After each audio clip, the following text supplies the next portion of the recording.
le sang, la lave et l'oubli. Avant que la nuit ne déploie son manteau de velours noir sur les toits de Clermont-Ferrand. Avant que le silence ne soit brisé par le frisson des proies. Il faut remonter le cours du temps. Il faut écouter le murmure ancestral de la terre arverne. Ici, la roche n'est pas morte.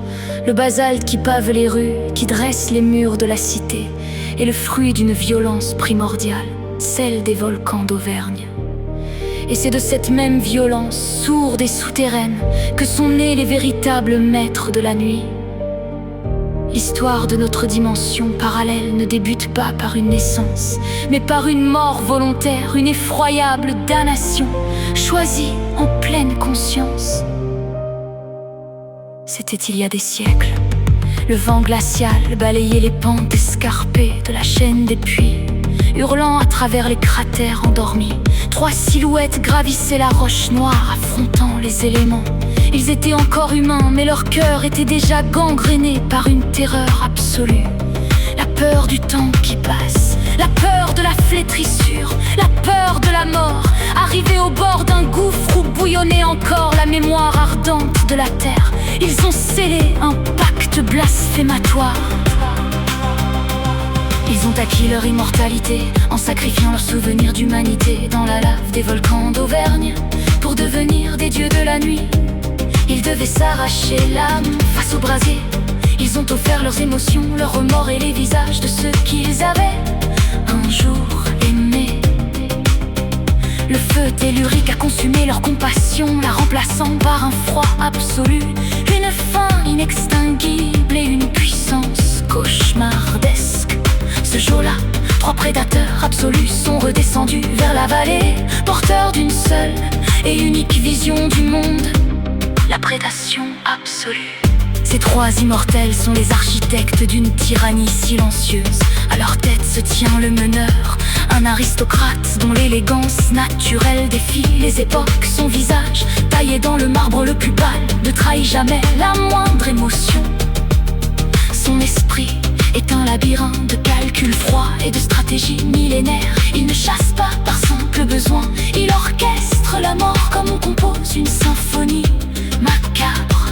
Pour lui, le monde des vivants n'est qu'un immense échiquier où chaque homme, chaque femme n'est qu'un pion dérisoire destiné à être joué, brisé, puis jeté. Son arrogance est totale, il se considère comme l'apogée de l'évolution, le prédateur parfait que rien ni personne ne saurait juger. À ses côtés marche une femme d'une beauté à glacer le sang. Elle a conservé l'allure stricte et les lourdes étoffes de l'époque victorienne. Le bruissement de ses robes dans la nuit est souvent le dernier son que ses victimes entendent. Mais sous la dentelle et la soie se cache une cruauté d'un raffinement diabolique. Elle ne se contente pas de se nourrir, elle savoure la terreur. Elle aime voir l'espoir s'éteindre dans le regard de ses proies, jouant avec elle et tirant leurs ultimes secondes d'angoisse pour que leur sang soit gorgé d'adrénaline. Elle est la grâce au service de l'horreur pure, un abîme de méchanceté dissimulé derrière un sourire de porcelaine. Enfin, fermons la marche, vient le 3e. Un jeune homme à l'apparence trompeuse, là où les 2 autres incarnent la maîtrise et le contrôle. Lui et la sauvagerie à l'état brut, perpétuellement nerveux. Son corps semble vibrer d'une énergie électrique et destructrice. Il arpente les ténèbres avec la démarche saccadée et erratique d'un chien fou. Les muscles tendus, les sens à vif, prêt à bondir à la moindre goutte de sang répandue. Il est l'instinct pur, la faim dévorante et imprévisible. Il n'obéit qu'à une seule chose, la laisse invisible et cruelle que le meneur et la femme victorienne maintiennent fermement autour de son cou, le lâchant dans l'ombre lorsque la brutalité est requise. Ensemble, ils sont méthodiques, implacables. Depuis qu'ils ont renié le soleil, ils ont fait de Clermont-Ferrand leur royaume secret, considérant la ville entière et ses habitants comme leur simple garde-manger. Les lumières de la cité, l'agitation des boulevards, les rires qui résonnent sur les places, tout cela n'est à leurs yeux que le futile bétail d'un enclos dont ils possèdent les clés. Aujourd'hui, alors que le crépuscule s'achève et que les dernières lueurs du jour meurent derrière la chaîne des puits, les 3 seigneurs de la lave s'éveillent.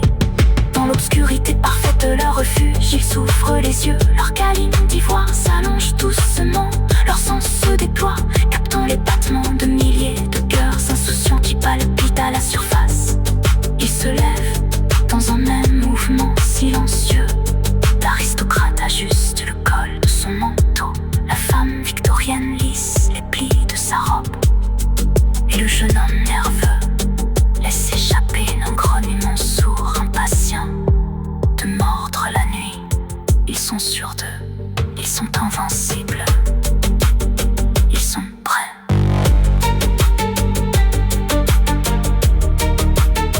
Ils sont prêts.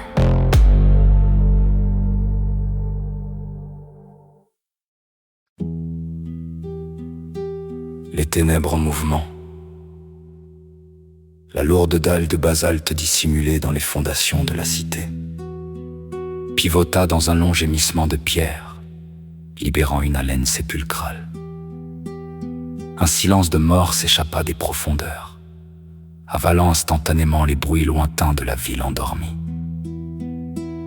Ils émergèrent l'un après l'autre, trois silhouettes d'une élégance glaciale, se découpant avec une netteté surnaturelle contre la noirceur des ruelles. Ce soir-là, Clermont-Ferrand n'était qu'un gouffre d'ombre. Le ciel s'était mué en un linceul d'une épaisseur suffocante. Les nuages, lourds de pluie et gorgés d'une électricité statique que seuls les prédateurs pouvaient ressentir, étouffaient la lueur de la lune et des étoiles. C'était une nuit aveugle, une nuit d'encre parfaite taillée sur mesure pour les seigneurs de la lave. L'aristocrate s'avança le premier, son long manteau sombre flottant imperceptiblement dans l'air immobile. Derrière lui, le jeune vampire, les muscles tressautant sous une tension perpétuelle, balaya l'obscurité de ses yeux affamés, reniflant l'air avec la nervosité d'un lévrier prêt à rompre sa laisse. Enfin, la femme victorienne ferma la marche. Le bruissement luxueux de ses jupons de soie noire sur les pavés humides résonna comme une sinistre promesse. Soudain, un grondement rauque et vibrant déchira le silence. Dans l'encoignure d'un mur rongé par le salpêtre, deux yeux d'un jaune fiévreux luisaient dans l'obscurité. Un gros chat de gouttière, le dos voûté en un arc agressif, les poils hérissés de terreur, crachait sa haine face à l'anomalie. L'instinct de l'animal hurlait. Il percevait l'absence de battements de cœur, l'odeur métallique du sang-froid et la mort qui irradiait de ces trois intrus. Il gronda plus fort, reculant d'un pas maladroit. La femme victorienne s'arrêta. Elle tourna lentement son visage d'albâtre vers l'animal. Sous son apparence de poupée de porcelaine, une lueur d'une cruauté indicible s'alluma dans ses pupilles. Elle ne fit pas un pas. Elle se contenta de lever une main gantée de dentelle et d'un mouvement d'une lenteur exquise. Esquissa un geste de mépris absolu, un balayement de la main balayant l'existence même de la créature. La terreur brute submergea le félin. Le chat poussa un miaulement étranglé, presque humain, et détala dans les ténèbres avec l'énergie du désespoir, ses griffes dérapant pitoyablement sur les pavés. Un sourire de pure condescendance étira les lèvres carmin de la femme. Et faible, qui marche sur deux ou quatre pattes, restait désespérément prévisible.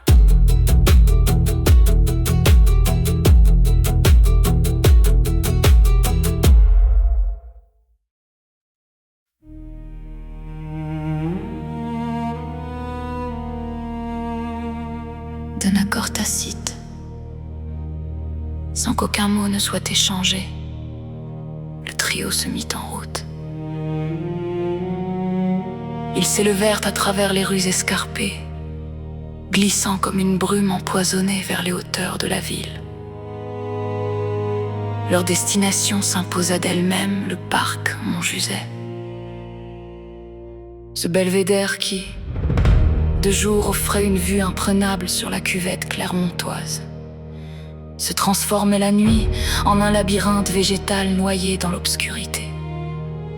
Lorsqu'ils franchirent les grilles invisibles du parc, l'odeur de la terre humide et des cyprès froissés par le vent vint flatter leurs sens exacerbés. Ils s'enfoncèrent dans les allées désertes, le gravier ne produisant aucun crissement sous leurs pas surnaturels. Mais le parc n'était pas totalement vide. Sur un banc à l'abri d'un grand cèdre, deux ombres humaines murmuraient. Un couple venu chercher refuge dans la solitude de la nuit. Leur cœur battait à un rythme régulier, pompant un sang chaud et chargé de vie. Pour l'aristocrate, ils étaient insignifiants. Pour le jeune vampire, ils étaient une tentation qui faisait claquer ses mâchoires d'impatience. Mais pour la femme victorienne, ils étaient de merveilleux jouets. Elle fit un signe à ses compagnons. L'aristocrate, d'un hochement de tête lasse, accorda cette distraction. En une fraction de seconde, la réalité des deux mortels vola en éclats. Un vent glacial et incompréhensible s'abattit sur eux, éteignant la chaleur de leur souffle. Le jeune vampire apparut, soudainement perché sur une branche juste au-dessus de leur tête.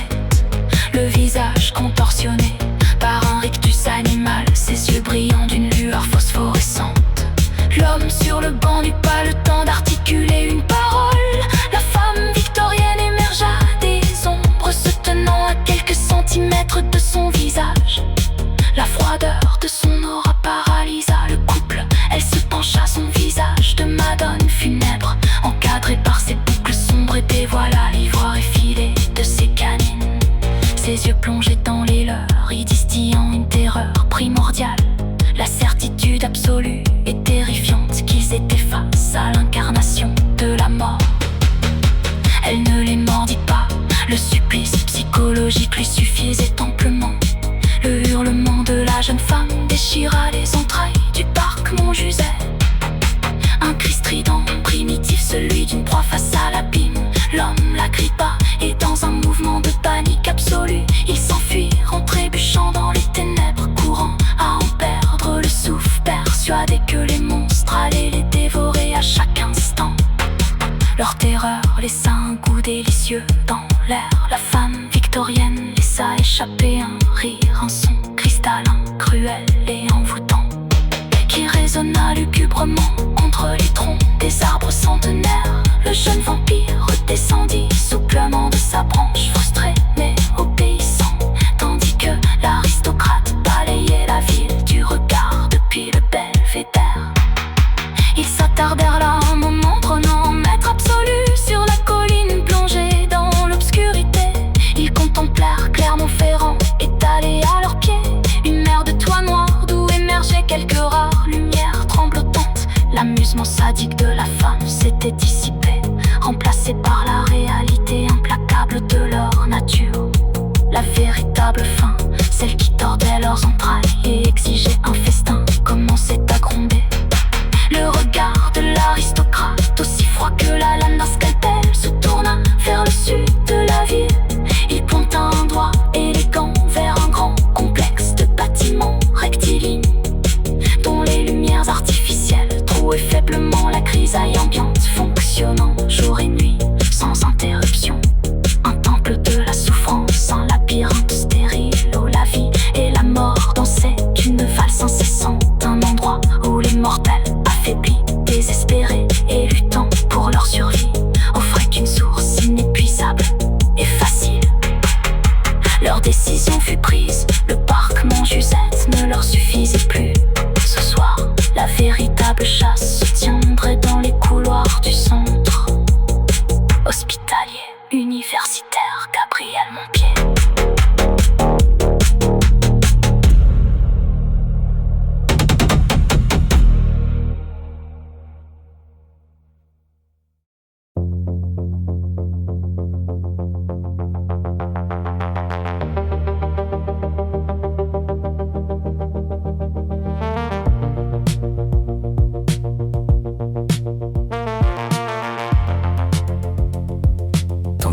trois seigneurs de la lave glissaient à travers les artères obscures de Clermont-Ferrand.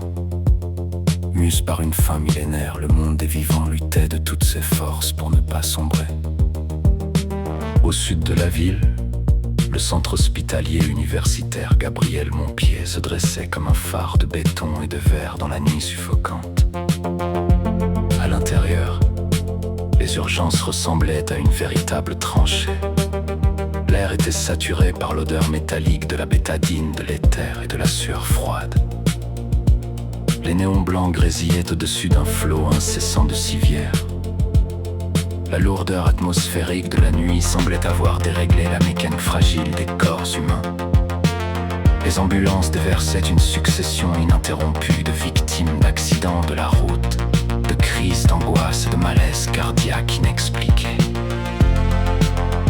Au cœur de ce chaos organisé, le docteur Thomas Parker et l'infirmière Elena Gonzalez formaient un rempart dérisoire mais héroïque contre la mort.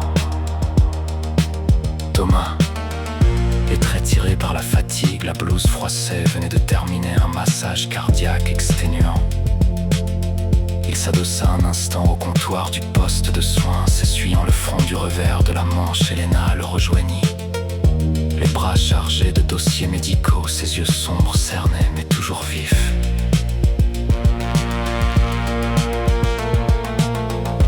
Tension stabilisée pour le jeune du box 4, murmura-t-elle en posant les dossiers. Mais on a encore 3 malaises vagues ou sévères en salle d'attente qui attendent d'être pris en charge. Thomas laissa échapper un soupir lourd.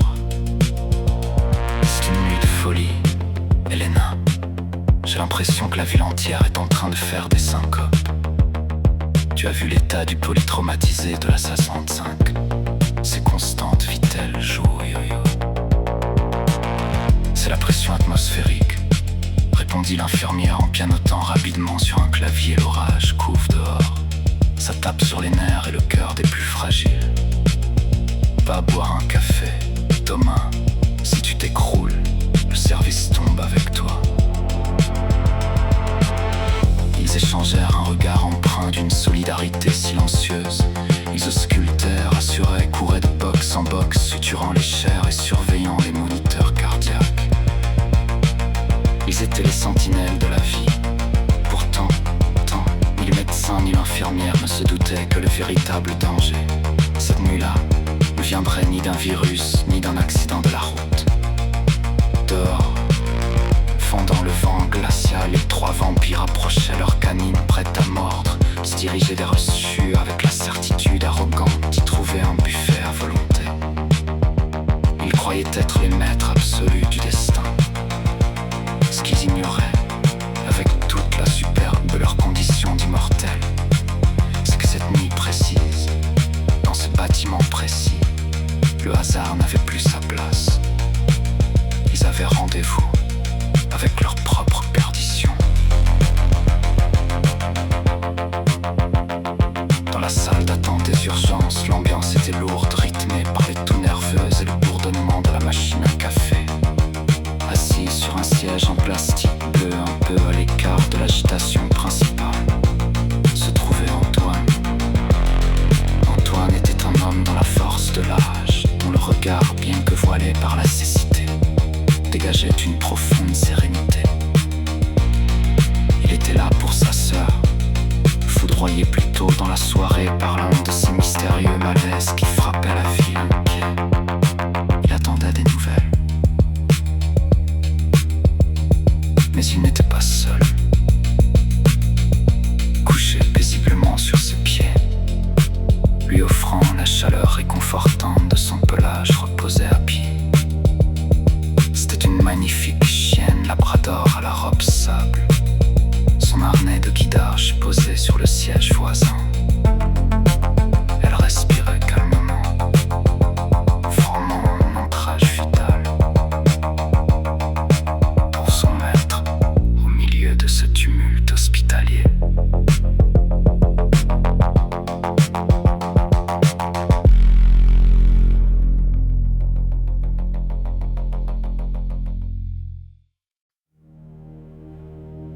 Sous la chemise d'Antoine, reposant contre son plexus solaire. Un objet ancien et lourd pendait au bout d'une chaîne en argent massif. C'était un héritage familial, un talisman au motif celtique gravé dans un métal inconnu, qui se transmettait de génération en génération. Depuis quelques minutes, le médaillon émettait une très faible palpitation, presque imperceptible, comme un cœur endormi qui commencerait à rêver. Antoine ignorait encore la véritable nature de cet artefact. Il ne savait pas qu'il portait sur son cœur l'une des rares armes de ce monde capable de détecter, de brûler et d'anéantir les créatures des ténèbres. Pour tromper son angoisse, Antoine flattait doucement la tête large et douce de la Labrador. « C'est bien, Abel, c'est bien, ma fille, » lui murmurait-il. « Encore un peu de patience. » Une dame âgée, assise sur la rangée d'en face, l'observait avec un mélange de tendresse et de curiosité.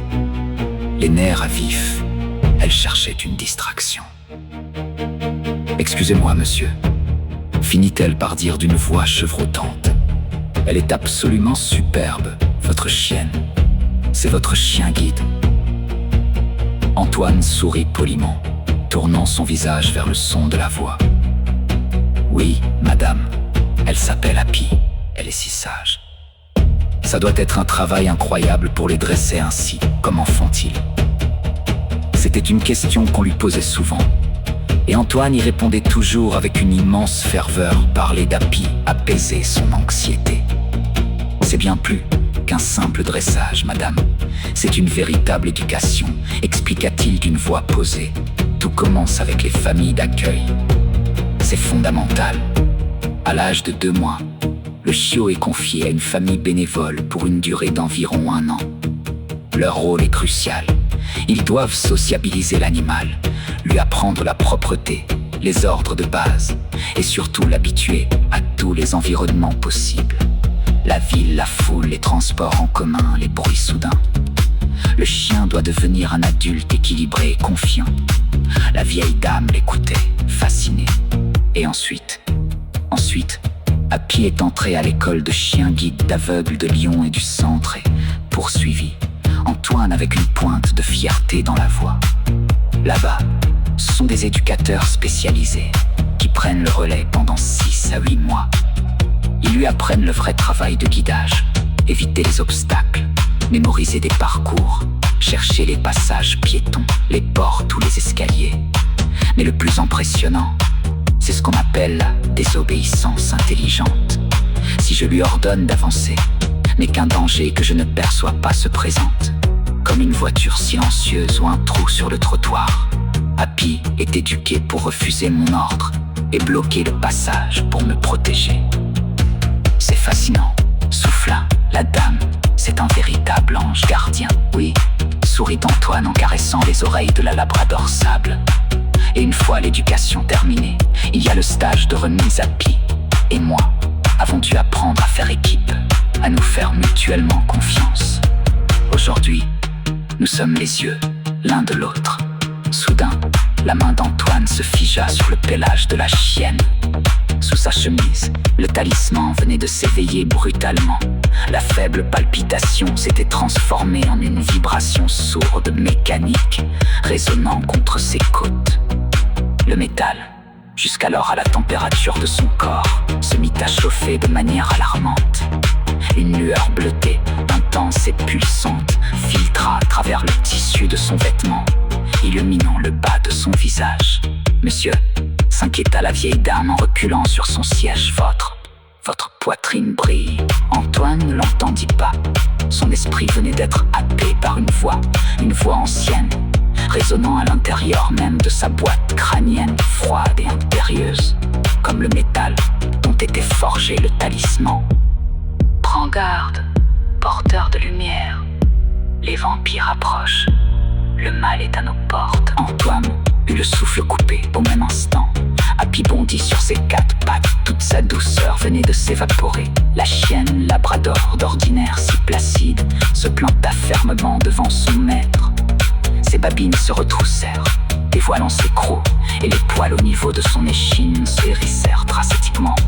Happy ne voyait pas les monstres, mais son instinct animal pur et non corrompu hurlait à la mort. Elle fixait les portes automatiques des urgences qui donnaient sur la nuit noire. Du fond de sa gorge, un grondement sourd, profond et menaçant commença à monter.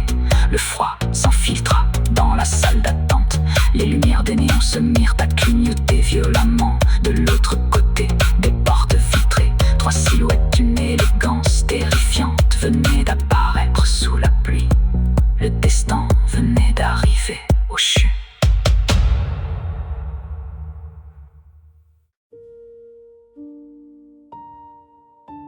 Chapitre 3.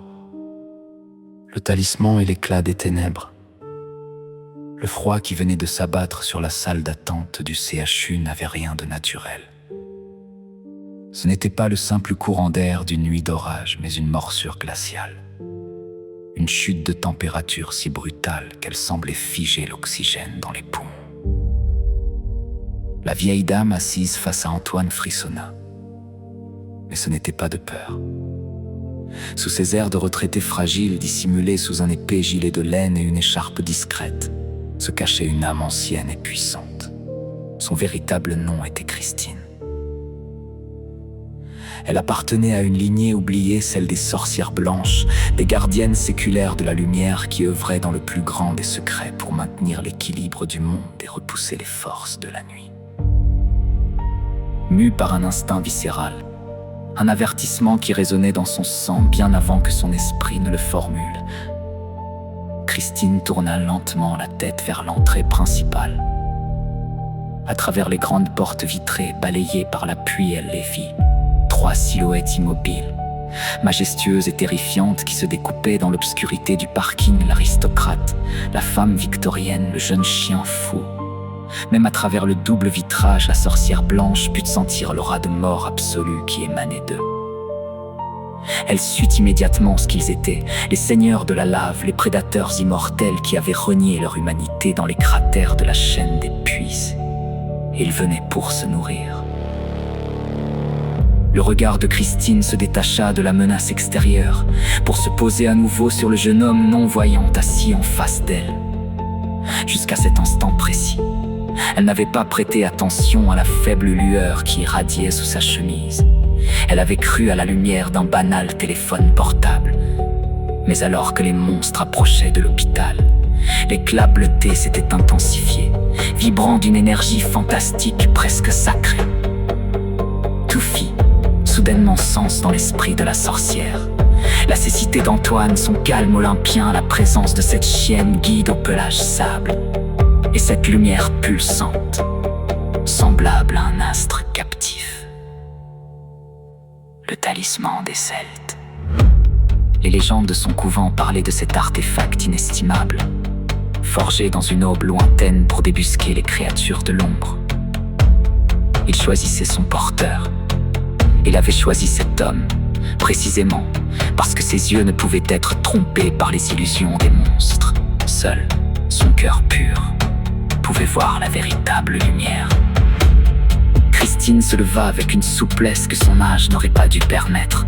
Elle traversa le court espace qui la séparait d'Antoine, au moment où elle approcha Happy, qui grognait férocement en direction des portes vitrées, pivota d'un bloc.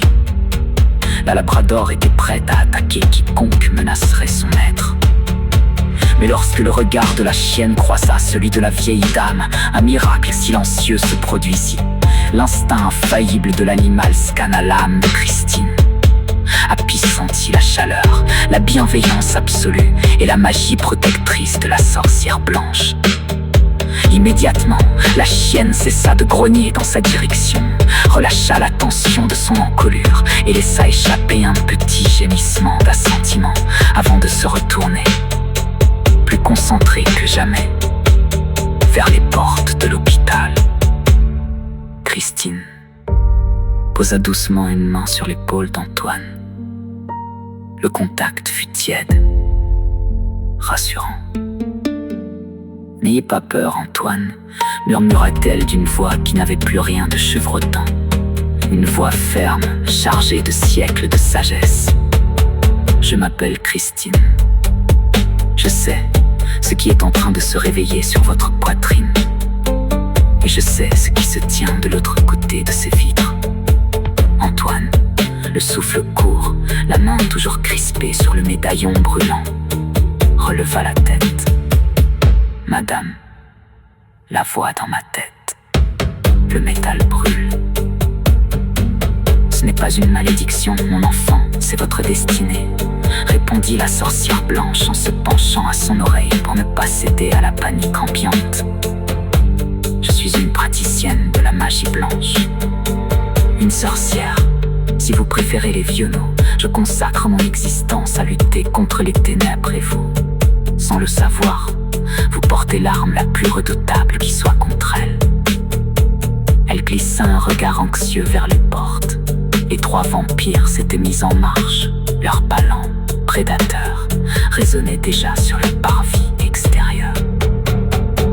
Ce talisman est un héritage celte, expliqua Christine, les mots se bousculant dans une urgence vitale. Il réagit de la présence du mal pur. Il vous alerte car la mort approche. Mais il ne fait pas que détecter les vampires, Antoine. Il a le pouvoir de les repousser, de brûler leur chair corrompue et de réduire leur immortalité en cendres. Vous n'êtes pas une proie ce soir. Vous êtes leur seul véritable obstacle.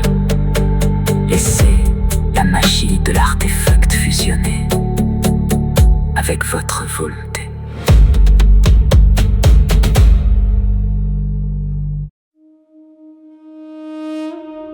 Elle n'eut pas le temps d'en dire davantage. Le tissu même du temps sembla se déchirer, la réalité convergeant vers un point de rupture cataclysmique. 2 événements se produisirent à la milliseconde près, dans une synchronicité glaçante. Dans le couloir opposé, les doubles portes battantes des urgences internes s'ouvrirent à la volée.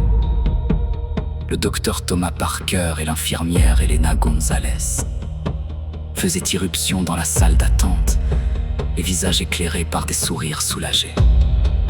Ils venaient apporter d'excellentes nouvelles. La sœur d'Antoine était tirée d'affaire, stabilisée. Ses jours n'étaient plus en danger. Thomas ouvrit la bouche pour prononcer le nom du jeune homme. Mais le son de sa voix fut instantanément pulvérisé par une explosion assourdissante. Les immenses portes automatiques de l'entrée principale volèrent en éclats. Le verre trempé n'avait pas simplement cédé. Il avait été pulvérisé par une force cinétique inouïe. Une pluie de milliers de fragments tranchants s'abattit sur le carrelage de l'hôpital dans un vacarme de fin du monde, projeté par une rafale de vent glacé qui balaya la pièce. Ils étaient entrés. L'aristocrate, la femme victorienne et le jeune chien fou se tenaient maintenant au cœur de la salle d'attente. Leurs visages parfaits étaient déformés par une faim millénaire. Leurs canines d'ivoire longues et effilées comme des poignards luisaient sous les néons blafards. Leurs yeux de prédateurs brillaient d'une lueur phosphorescente, rouge et carnassière. À cet instant précis, Happy cessa d'être un chien guide. La douce labrador sable, éduquée pour la patience et la protection bienveillante, explosa de fureur. Elle se planta fermement devant Antoine et Christine, les babines retroussées jusqu'aux gencives, les crocs dégoulinant de rage de sa poitrine. S'échappa un hurlement rauque, profond, terrifiant. Elle ne jappait pas, elle grondait avec la férocité d'un loup sauvage acculé, prête à se jeter à la gorge des immortels pour défendre son maître.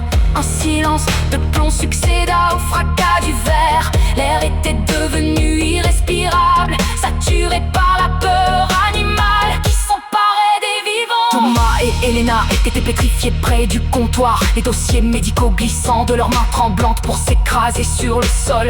Les autres patients de la salle d'attente s'étaient recroquevillés sur leur siège, incapables de crier, le sang glacé dans leurs veines pleurantes de terreur face à l'impossible. Le regard méprisant de l'aristocrate balaya la pièce, savourant ce banquet de chair humaine, tétanisé offert sur un plateau d'argent. Il n'y avait plus d'issue, le piège de la vie d'ombre venait de se refermer sur l'hôpital. la mort s'avançait, implacable, certaine de son triomphe.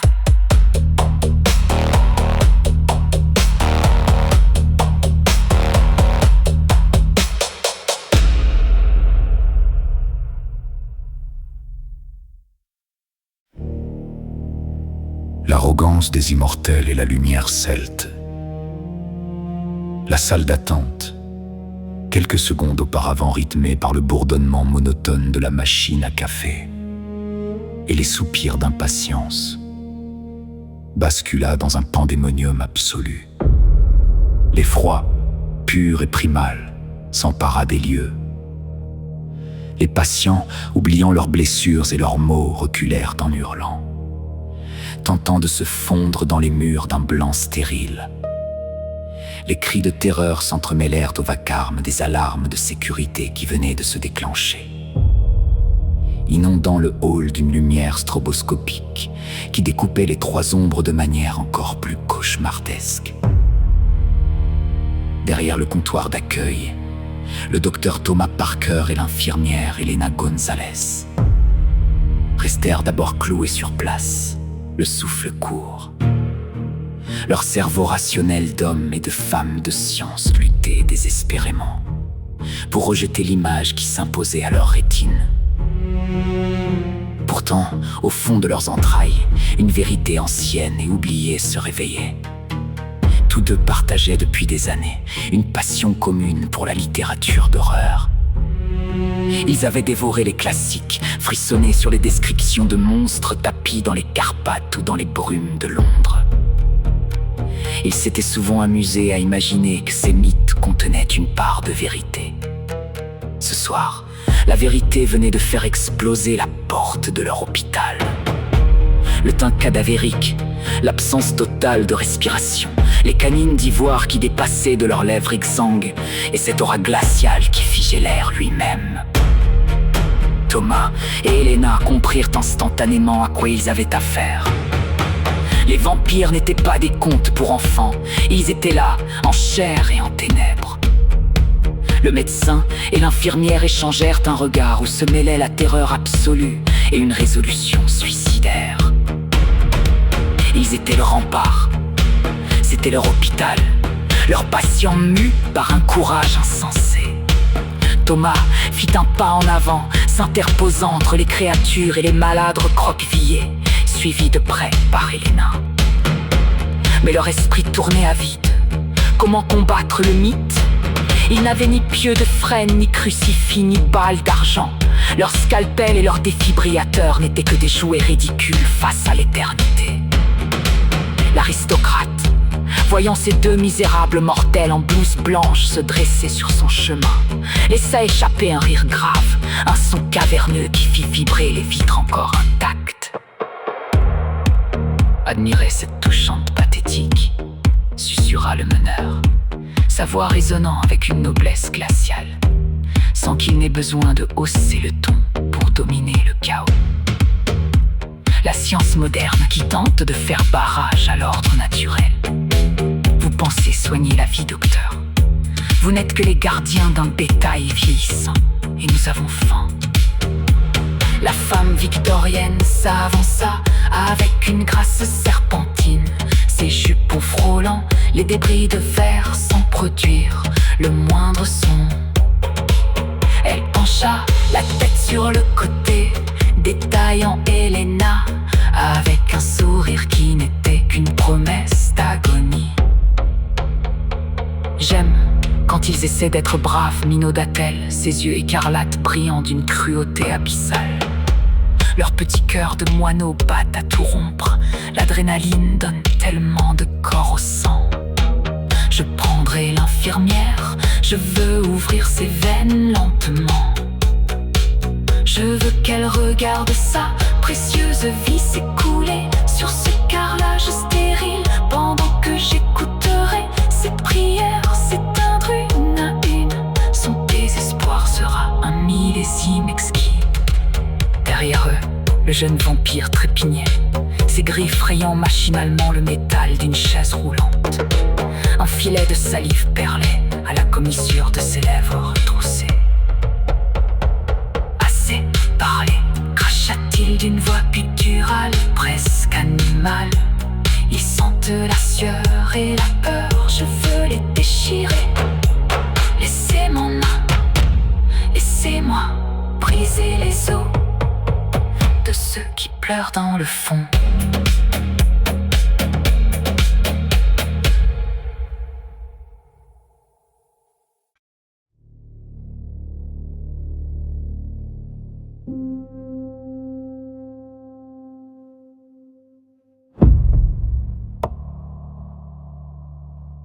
L'aristocrate leva une main, calmant le chien fou d'un simple geste autoritaire. Il balaya la salle d'attente du regard, jaugeant le cheptel. Il vit les accidentés, les vieillards, le médecin tremblant. Son regard effleura également un homme assis à l'écart, accompagné d'un chien qui grognait misérablement à ses yeux. Le vampire identifia immédiatement le harnais de guidage et le regard vitreux de l'homme. Un aveugle. Une anomalie défectueuse. À ses yeux de prédateur suprême, Antoine n'était même pas un adversaire, il était l'échelon le plus bas de la chaîne alimentaire. Une proie infirme, tout juste bonne à être saignée en fin de repas, incapable de voir la mort venir. Quelle arrogance monumentale, quelle erreur fatale, car les trois vampires, grisés par la terreur qu'ils inspiraient et aveuglés par leur propre sentiment de toute puissance, n'avaient absolument pas remarqué la vieille sorcière blanche qui souriait dans l'ombre. Et surtout, ils n'avaient pas perçu la force, le tellurique qui s'éveillait dans le coin de la pièce. Antoine était resté immobile sur son siège en plastique bleu. Il ne voyait pas les monstres, mais il n'en avait pas besoin. Ses sens étaient affûtés à l'extrême. Il entendait le craquement des chaussures en cuir de l'aristocrate sur le verre brisé. Il perçait le bruissement de soie lourde de la femme cruelle. Il captait la respiration hachée, sifflante du jeune monstre nerveux. Il sentait leur odeur, un mélange insoutenable de terre de cimetière et de cuivre oxydé. Et par-dessus tout, il sentait la chaleur incandescente du talisman celte contre son torse. Le métal vibrait, chantant une mélopée silencieuse dans son esprit.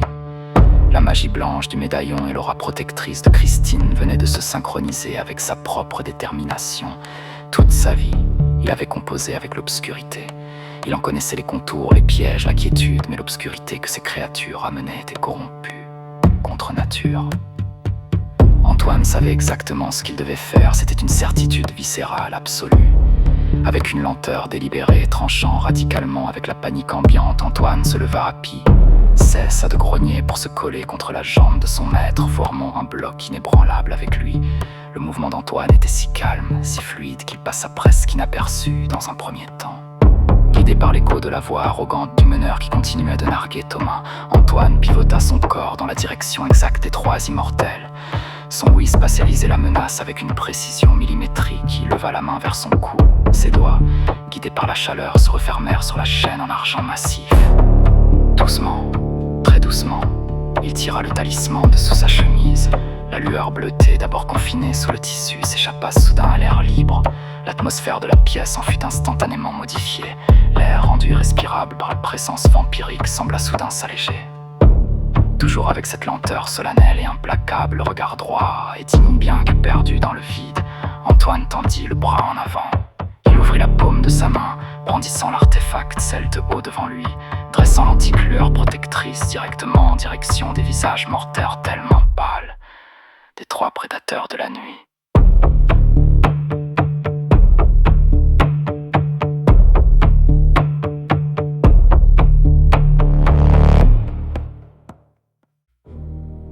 Chapitre 5. Le jugement de la lumière et les cendres de l'arrogance. La lueur bleutée qui s'échappait du talisman celte n'était encore qu'une palpitation timide. Une aube naissante confinée dans la paume d'Antoine, lorsque la situation bascula dans une frénésie absolue. Le temps sembla soudain s'accélérer, superposant les événements avec une brutalité étourdissante. Alors que l'aristocrate savourait encore la terreur qu'il inspirait au docteur Parker et à l'infirmière Gonzalez, deux vagues d'interventions humaines convergèrent vers la salle d'attente. Par les doubles portes battantes situées au fond du couloir interne, là même où Thomas et Elena étaient apparus. 3 agents de la sécurité de l'hôpital firent irruption. Alertés par le fracas cataclysmique de l'entrée principale, ils déboulaient en courant, matraques télescopiques déployées, le visage blême face à la scène irréelle qui s'offrait à eux. Simultanément, de l'autre côté de la pièce, les gyrophares bleus d'un véhicule de la police nationale balayèrent la pluie à l'extérieur. Une patrouille qui croisait à proximité lors de cette nuit chaotique s'était précipitée en entendant l'explosion des portes vitrées. 4 policiers enjambèrent les débris de verre tranchant, pénétrant dans l'hôpital avec une urgence tactique. Leurs armes de service, des pistolets de calibre 9 mm, étaient dégainés, balayant la pièce pour identifier la menace. Ils la trouvèrent immédiatement, 3 individus à la pâleur mortelle, dont les visages déformés par la soif de sang et les crocs luisants ne laissaient aucune place au doute. « Police! Ne bougez plus !» hurla le brigadier en tête, la voix tremblante mais le bras tendu, verrouillant sa cible sur le jeune vampire qui se tenait le plus près d'eux. Cet avertissement fut l'étincelle qui fit exploser la poudrière. Jusqu'ici, le jeune vampire était maintenu sous le joug mental de l'aristocrate. Mais la vue des uniformes, l'odeur piquante de la poudre, de l'adrénaline et de la peur qui émanait des forces de l'ordre brisèrent ses chaînes invisibles. L'instinct de la bête ravageuse balaya toute discipline.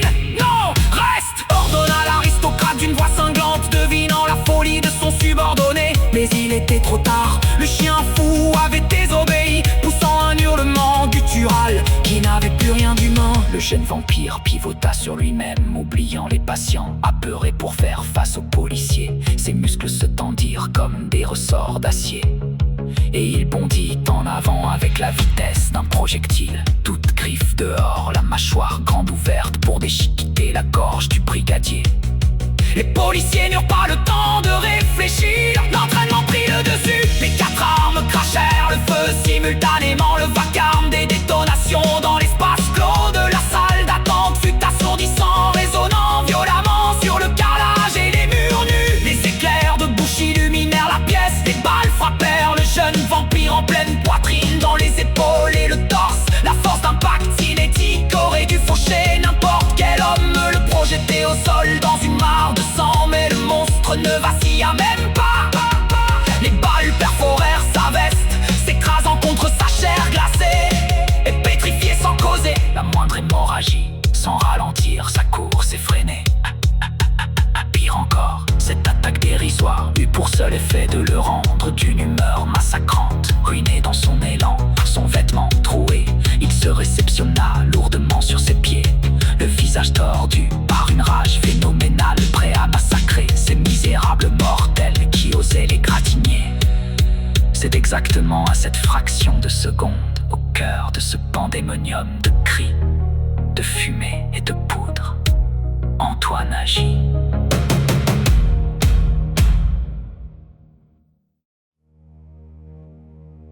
Le jeune homme non-voyant n'était pas perturbé par le chaos visuel. Son ouïe, d'une acuité exceptionnelle, couplée à la résonance magique de l'artefact, lui dessinait une carte mentale d'une clarté absolue. Il entendait le craquement des os du jeune vampire, le souffle court des policiers terrifiés. Et par-dessus tout, il sentait la boussole incandescente dans sa main. Happy, collé contre son mollet, grognait férocement, son museau pointé très exactement dans la direction de la menace immédiate. Mu par un instinct millénaire qui semblait guider son bras, Antoine resserra sa prise. Le talisman celte, saturé de l'énergie de la sorcière blanche et de la pureté d'âme de son porteur, cessa de palpiter pour entrer en éruption. Antoine brandit le médaillon bien haut. Un rayon d'une lumière bleue, pure, aveuglante et sacrée, jaillit de l'argent gravé. Ce n'était pas un simple éclat, mais un torrent d'énergie primordiale, la fureur des anciens dieux canalisés dans un faisceau incandescent. Le rayon traversa la salle d'attente à la vitesse de la pensée et percuta le jeune vampire de plein fouet, juste avant que ses griffes ne touchent le visage du premier policier. L'impact fut d'une violence inouïe. Le monstre n'eut pas le temps d'esquiver. La lumière bleue s'enroula autour de lui, s'infiltrant par les trous laissés par les balles, consumant sa chair corrompue de l'intérieur. Le jeune vampire poussa un hurlement de douleur si strident qu'il en fit éclater les derniers néons du plafond. Sa peau pâle se craquait là, révélant des failles de feu blanc, et en l'espace d'une seconde, sa forme entière s'effondra, réduite à un tas de cendres fumantes qui retomba doucement sur le carrelage. Le silence qui s'abattit alors sur la pièce fut plus lourd que le tonnerre. L'aristocrate et la femme victorienne, figés dans leur posture hautaine, à quelques mètres de Thomas et Helena, virent l'impossible se produire. Leurs compagnons d'éternité anéantis en un battement de cils. L'arrogance millénaire qui figeait leur trait vola en éclats pour céder la place à une émotion qu'ils n'avaient pas ressentie depuis des siècles. Une terreur absolue, viscérale, paralysante. Ils regardèrent l'homme aveugle toujours debout, impassible, brandissant cet artefact mortel. Ils comprirent que leur immortalité n'était qu'un mensonge face à cette lumière. Fuyons! Sibilla, la femme victorienne, sa voix perdant toute sa grâce soyeuse pour devenir un croissement pathétique. Elle fit volte face sa belle robe noire tournoyant, cherchant à s'échapper par les fenêtres brisées. L'aristocrate, le visage décomposé par la panique, recula d'un bond surnaturel, ses griffes cherchant prise sur le sol. Mais Antoine ne leur laissa aucune chance. Le jugement était prononcé, guidé par le froissement de la soie et le glissement du cuir. Son bras pivota avec une fluidité implacable. Sans un mot, il dirigea le talisman vers la gauche. Un second rayon céleste déchira la pénombre, frappant la femme vampire dans le dos. Son cri fut coupé net. La créature d'une cruauté si raffinée s'embrasa dans un éclair bleuâtre, sa robe victorienne et sa chair de porcelaine se désintégrant instantanément pour s'effondrer en un minuscule monticule de poussière grise. Le meneur, l'ancien vampire, le seigneur autoproclamé de Clermont-Ferrand, que le temps de lever un bras pitoyable pour se protéger le visage. Le rayon d'Antoine se verrouilla sur lui. La lumière celte transperça sa main, percuta son torse et irradia son être tout entier. La magie ancienne pulvérisa les ténèbres qui le maintenaient en vie. Dans un ultime rictus de stupéfaction et d'agonie, l'aristocrate fut littéralement effacé de l'existence.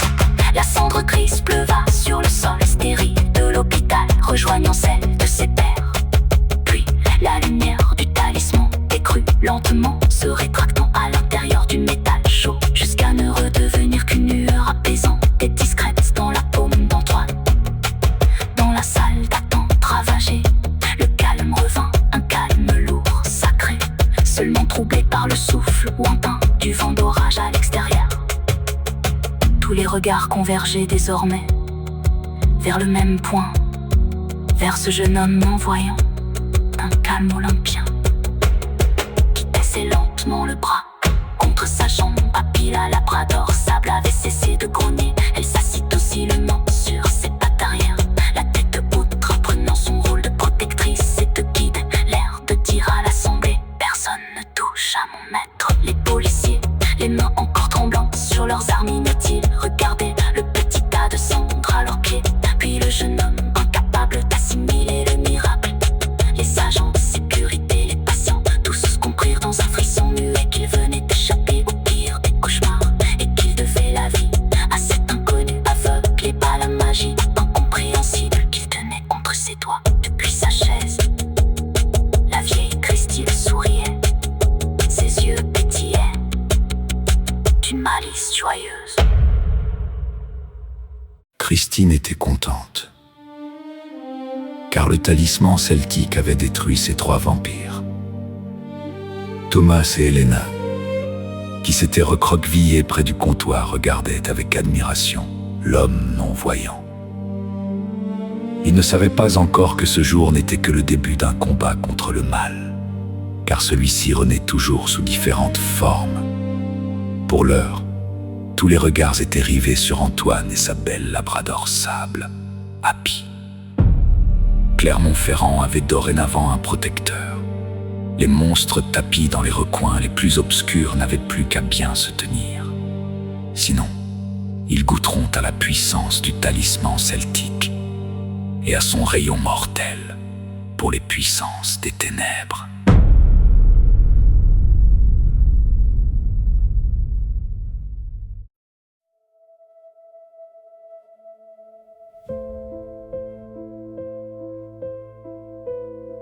Chapitre 6, Révélation et liens de sang. La salle d'attente des urgences du CHU Gabriel Montpied offrait un spectacle de désolation. Le carrelage, jonché de milliers d'éclats de verre, reflétait les lumières tremblotantes des gyrophares de police à l'extérieur. Le vent froid s'engouffrait librement par l'encadrement béant des portes détruites, balayant les 3 petits tas de cendres grisâtres qui constituaient le seul vestige des prédateurs de la nuit. Il fallut près d'1 heure pour que le tumulte retombe. Les policiers, encore sous le choc de ce qu'ils venaient de vivre, cherchaient désespérément une explication rationnelle à consigner dans leur rapport. Comment justifier la désintégration de 3 agresseurs par un rayon de lumière jailli de la main d'un homme? L'esprit humain possède cette fascinante capacité à tordre la réalité pour préserver sa propre santé mentale. Finalement, les agents et le personnel de sécurité s'accordèrent sur une théorie scientifique, bien que rarissime. Un phénomène foudroyant. Une foudre globulaire exceptionnelle, attirée par la tempête magnétique extérieure qui aurait frappé les assaillants de plein fouet. Antoine ne les contredit pas. Il savait que la vérité était un fardeau trop lourd pour ceux qui n'y étaient pas préparés. Il rangea silencieusement le talisman celte sous sa chemise.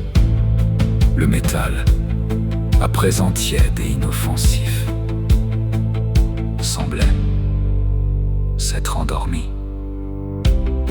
Une fois les formalités d'usage terminées et les équipes techniques prévenues pour entreprendre des travaux d'urgence dans le hall, Thomas et Elena s'approchèrent d'Antoine. Leurs blouses étaient froissées, leurs visages marqués par l'épuisement, mais leurs yeux brillaient d'une reconnaissance infinie. Antoine, commença le docteur Parker, la voix encore un peu rauque. Ce que vous avez fait, c'était un miracle. Nous vous devons tous la vie. Je n'ai été qu'un instrument, répondit doucement le jeune homme en flattant l'encolure de sa chienne. C'est l'artefact qui a fait le choix. Nous avons de bonnes nouvelles, intervint Elena, le sourire aux lèvres. Votre grande sœur est totalement sortie d'affaire.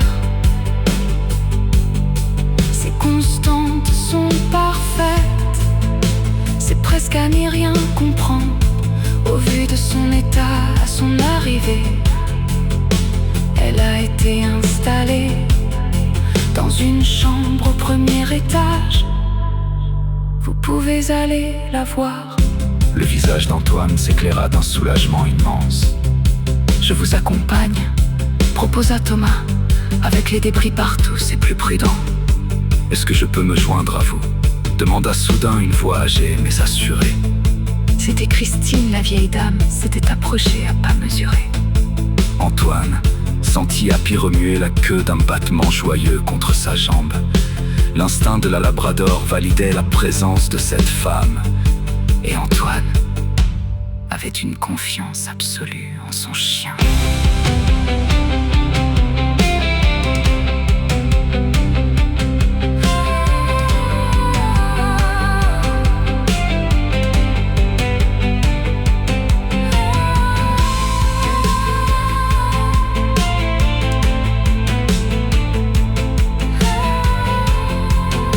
Bien sûr. Christine venait avec nous, accepta Antoine. Happy se mit au travail, saisissant fermement le poignet du harnais. Antoine laissa sa chienne le guider. La Labrador sable louvoya entre les flaques de verre brisées, les chaises renversées et le matériel médical avec une précision chirurgicale, contournant les obstacles avant même que la canne blanche d'Antoine n'ait eu besoin de sonder le sol. Ils prirent l'ascenseur et s'engagèrent dans le long couloir silencieux du premier étage. Jusqu'à la chambre son 14, Thomas ouvrit doucement la porte. Allongé sur le lit d'hôpital, le visage encore pâle, mais le regard vif et alerte, se trouvait Marie, la grande sœur d'Antoine. La perfusion à son bras semblait dérisoire face à l'énergie nouvelle qui irradiait d'elle. Lorsqu'elle tourna la tête vers les arrivants, son regard se posa d'abord sur son frère, s'attarda sur Happy, puis se figea sur la vieille femme qui refermait la porte. Christine, vous ici, souffla Marie, la voix chargée d'une émotion étrange. Je sens qu'il s'est passé quelque chose de grave, et que grâce au talisman celtique d'Antoine, tout s'est bien passé. Un frisson parcourut l'échine du jeune homme. Il fronça les sourcils, tournant son visage alternativement vers le lit et vers l'endroit où se tenait la vieille dame. « Attendez, vous vous connaissez ?» demanda-t-il, déconcerté. « Et comment peux-tu savoir pour le talisman, Marie? Je ne t'en avais jamais révélé la nature. »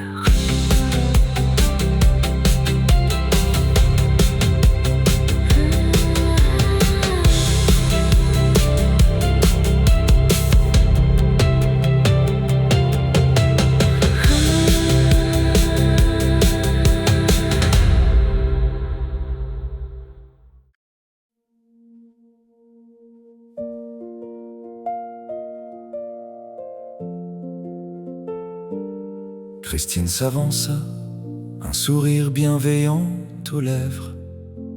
« Oui, Antoine, » répondit la vieille femme. Thomas et Helena, restés en retrait près de la porte, se regardèrent sans comprendre, l'impression tenace d'avoir mis les pieds dans un monde qui les dépassait totalement.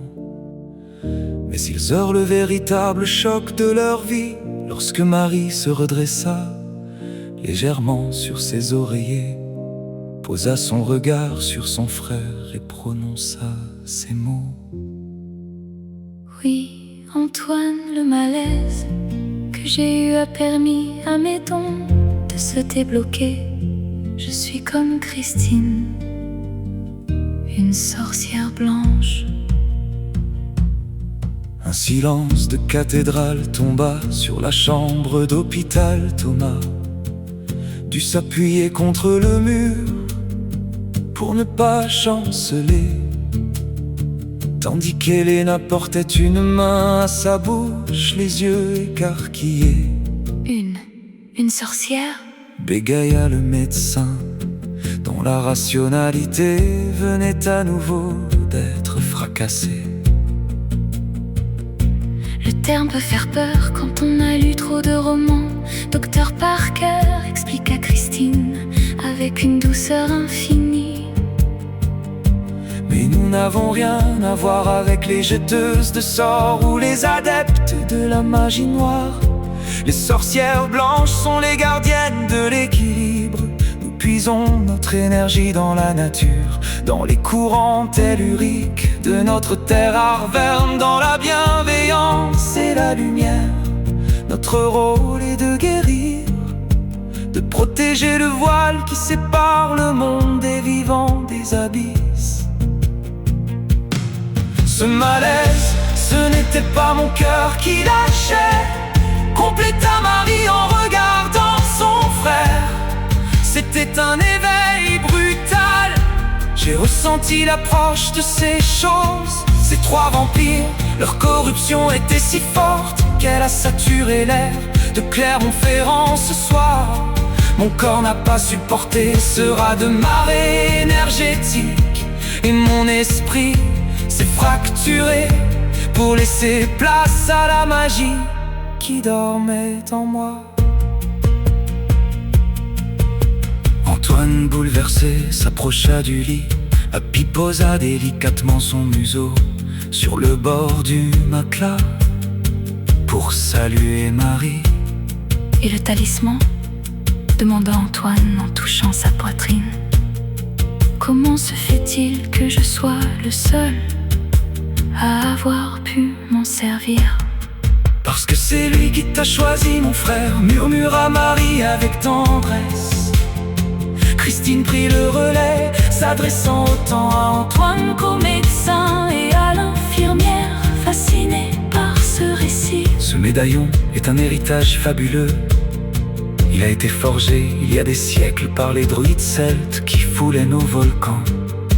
C'est une boussole d'âme. Il réagit à la présence du mal absolu, mais il refuse de livrer sa lumière à ceux qui se laissent aveugler par les illusions du monde matériel, par les apparences et la cupidité.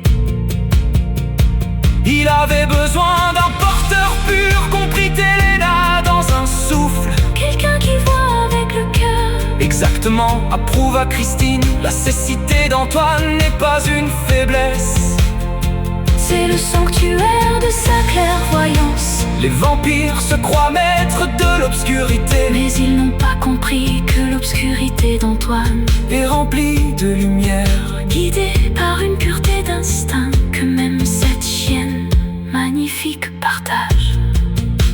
Thomas Parker se passa une main sur le visage. La nuit venait de faire exploser toutes ses certitudes. Alors, 3 vampires ont été réduits en cendres. Une confrérie de sorcières blanches veille sur la région.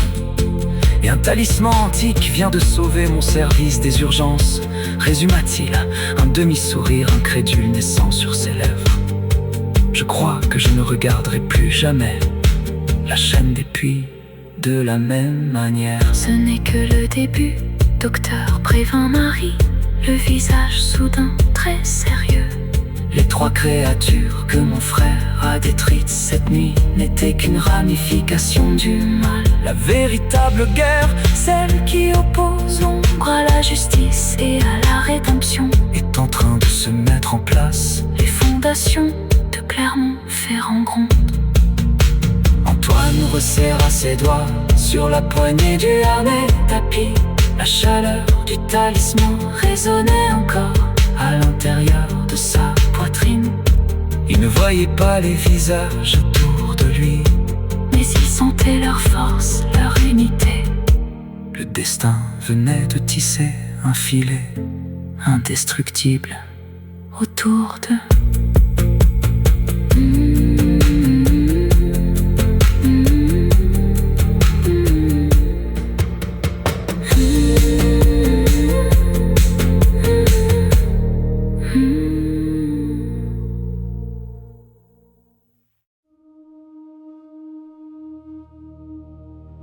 Épilogue.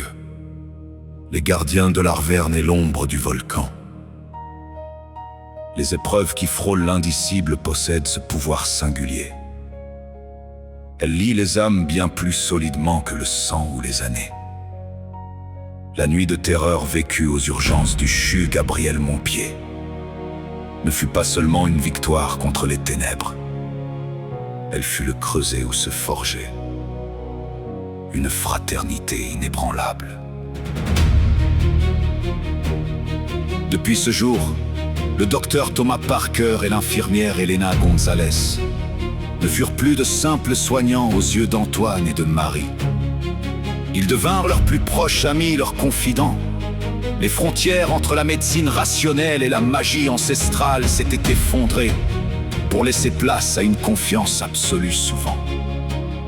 Ils se retrouvaient tous dans le modeste, mais chaleureux appartement de Marie, au cœur de Clermont-Ferrand, sous le regard bienveillant et protecteur de la vieille Christine. Ce fut lors d'une de ces douces soirées d'automne, alors que la pluie battait les vitres du salon, qu'un nouveau membre vint sceller leur alliance. On frappa à la porte. Lorsque Marie ouvrit, elle découvrit un homme en civil, les traits tirés, l'air à la fois solennel et hésitant. C'était le brigadier chef Pierre Duchamp.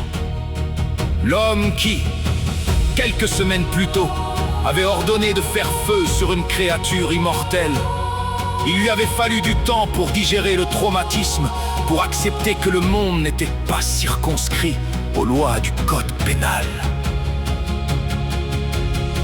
Il fut accueilli avec chaleur dans le salon. L'atmosphère était apaisante, embaumée par l'odeur du thé et les murmures familiers. Antoine était assis dans un fauteuil, caressant distraitement la tête de sa labrador sable à pie, couchée sur ses pieds. Thomas, Elena et Christine l'entouraient. Pierre s'assit, triturant nerveusement son chapeau entre ses mains. Je ne suis pas venu en tant que policier, commença-t-il, la voix grave. J'ai rédigé mon rapport, j'ai parlé d'un phénomène électrique inexpliqué. Comme ma hiérarchie le voulait, l'affaire est close pour eux, mais pas pour moi. Je fais des cauchemars, je revois ce tas de cendres. J'ai besoin de comprendre, Antoine. J'ai besoin de savoir ce qui s'est réellement passé cette nuit-là. Je suis prêt à entendre la vérité, quelle qu'elle soit.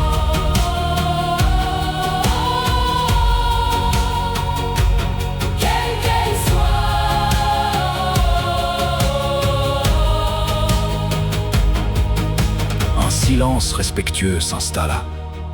Antoine tourna son visage vers le brigadier chef et Happy releva la tête, jaugeant l'état émotionnel du nouveau venu avant de poser son menton sur son propre harnais. Rassuré. Ce fut Christine, avec sa sagesse millénaire, qui prit la parole la première. Elle expliqua. Elle parla des seigneurs de la lave, de ce pacte blasphématoire noué dans les cratères des volcans d'Auvergne, de l'immortalité payée au prix de l'humanité. Marie, à son tour, raconta l'éveil de ses dons, expliquant la nature des sorcières blanches, ces gardiennes discrètes des équilibres telluriques. Enfin Antoine sortit le talisman celte de sous sa chemise. Le métal argenté attrapa la lumière des lampes du salon, dégageant une aura de pureté indiscutable. Il expliqua comment l'artefact l'avait choisi pour être le bras armé de la lumière, guidé par ses sens et la loyauté de son chien guide. Pierre Duchamp écouta sans jamais les interrompre. Au lieu de l'effroi que l'on aurait pu attendre, son visage se détendit peu à peu. Ses épaules s'affaissèrent, délestées d'un poids immense, et contre toute attente, un sourire lent et profond étira ses lèvres. Vous n'imaginez pas à quel point vous me soulagez, murmura le brigadier chef, en s'adossant à sa chaise. Il les regarda un à un, les yeux brillants d'une étrange lueur de défi. Toute ma vie, je me suis passionnée pour les phénomènes inexpliqués. Les mythes, les légendes locales. Mes collègues me prenaient pour un illuminé, mais je savais qu'il y avait autre chose. Et surtout, ça explique tout. Il se tourna vers Thomas et Elena, son regard de flic reprenant le dessus. les dossiers classés sans suite. Les dossiers classés sans suite. Les gens qui disparaissent sans laisser de traces en pleine nuit, près de la place de Jaude ou dans les ruelles sombres du centre historique. Pas de corps, pas de témoins, pas de mobile. On mettait ça sur le compte des fugues Ou des accidents. Je comprends maintenant. Ils étaient leurs garde-manger.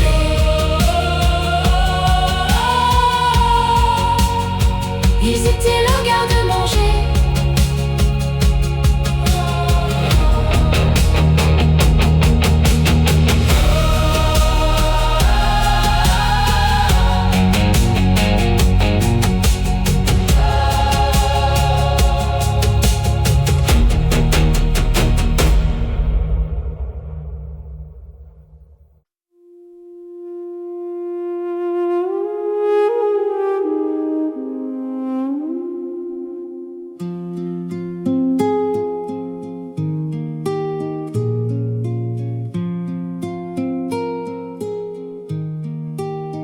Pierre se leva et s'approcha d'Antoine. Il posa une main franche et solide sur l'épaule du jeune homme non-voyant. Vous avez sauvé cette ville d'un mal indicible, Antoine, vous tous. L'émotion submergea la pièce. Les larmes perlèrent aux yeux d'Helena, tandis que Thomas hochait la tête, la gorge serrée. Ils n'étaient plus seulement des individus isolés, survivant dans leur coin. Ils étaient devenus le bouclier de la cité Arverne. Une congrégation hétéroclite composée d'un médecin, d'une infirmière, d'un policier, de 2 sorcières blanches et d'un porteur de talismans aveugle accompagné de son fidèle chien guide. Désormais, Clermont-Ferrand avait ses gardiens. La soirée se poursuivit dans une joie douce et mélancolique, portée par la certitude que l'équilibre était rétabli. Mais dans les ténèbres, la nature a horreur du vide.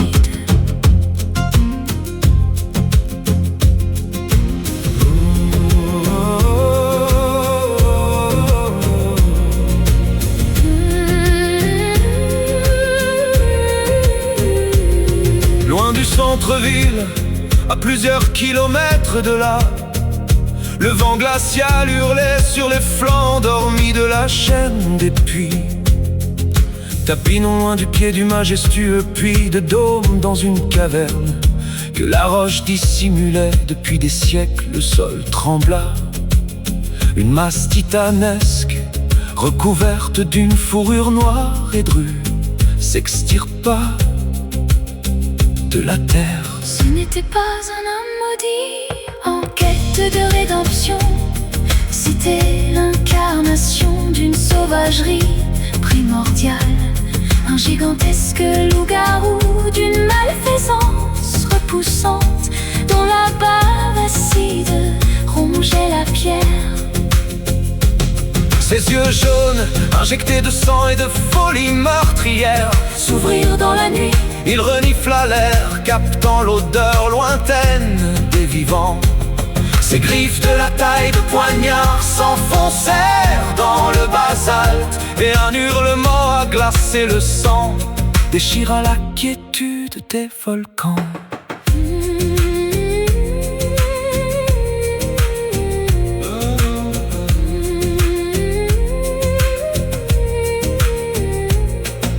Au même instant, dans l'appartement chaleureux de Marie, la conversation s'interrompit brusquement.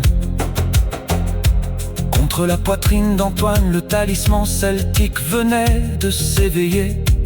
Une violente vibration mécanique ébranla le médaillon, suivi d'une chaleur irradiante, la lumière bleue d'une intensité aveuglante jaillit à travers le tissu de sa chemise, projetant des ombres dansantes sur les murs du salon.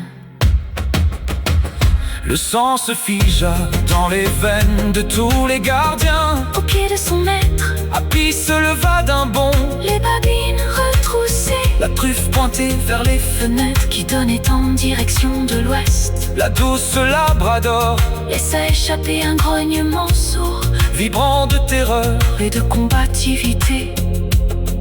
Elle aussi avait senti la chose. Antoine posa la main sur la tête de son chien guide, le visage fermé, tourné vers la nuit. La guerre n'était pas terminée. Une nouvelle menace fonçait sur Clermont-Ferrand.